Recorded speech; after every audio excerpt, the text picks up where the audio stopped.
Hey, good morning, everybody. Welcome back to the conservation coffee or tea. I'm having tea today, where we like to have a little bit of good news to start off the day. And today we are going to talk about bees.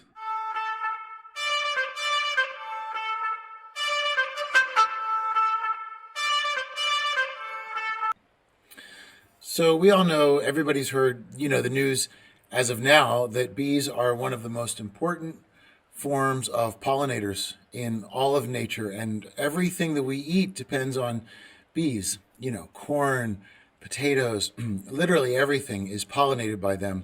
And we saw a rapid decline in bees for quite a while. And one of the main reasons were GMOs, which were actually using a type of they were splicing in a gene that would allow whenever a bee or a quote unquote pest comes and eats a GMO crop, their stomachs will explode.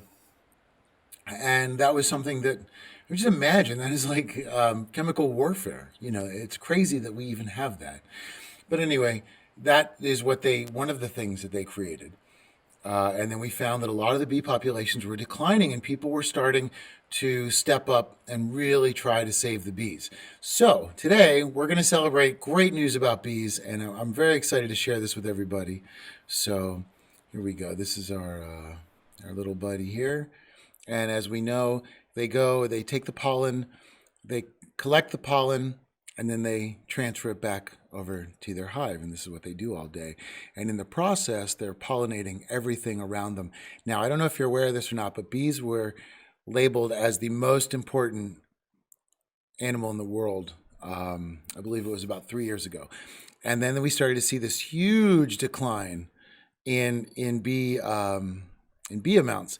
So let's talk about two pieces of good news. Number one, the European Union Commission bans Bayer pesticide linked to harming bees. This is great. This is from the beginning of 2020, and the European Commission decided on Monday to not renew an approval for a pesticide linked to harming bees, effectively banning Bayer's insecticide known as Thiacloprid.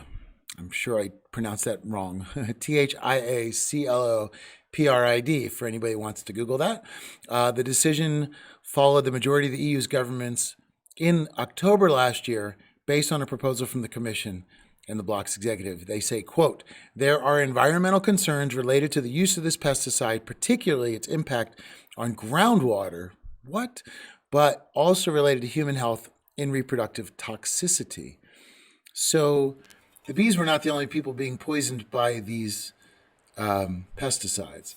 Now, these pesticides are not regulated here in the United States. They're actually allowed to use those. So, so although the European Union did that, and that's going to save bees, we did not take that step. But we still have good news from the U.S., and that news is that there was a 14% increase in the number of honeybee colonies from January 2019 to January 2020. So we have put in different measures in place, and people have been promoting the health of bees, and we've been just being conscious of knowing how important the bees are has changed everything for us. So very impressive, great news.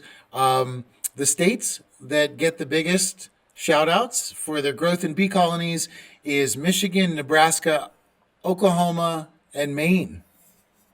Maine they grew colony numbers by 73%. That's incredible.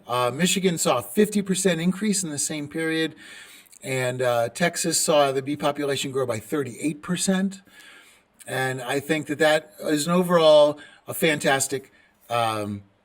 That's a fantastic victory for the bees, for us, for the entire world, because that was, I think, the bees were the first time everybody understood that everything is connected.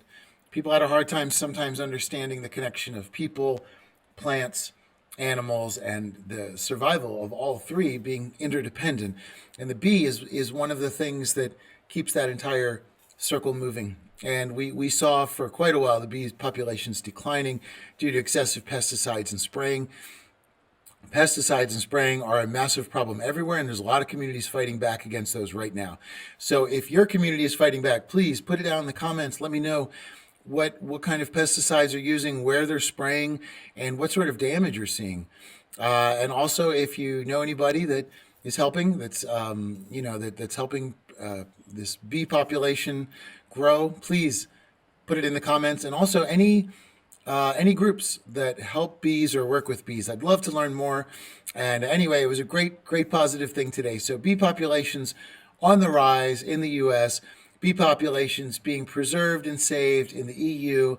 So all around good news, not the final answer, but a step towards a positive solution. So thanks for joining, and I hope you guys had a great coffee or tea, and I look forward to seeing you on the next Conservation Coffee.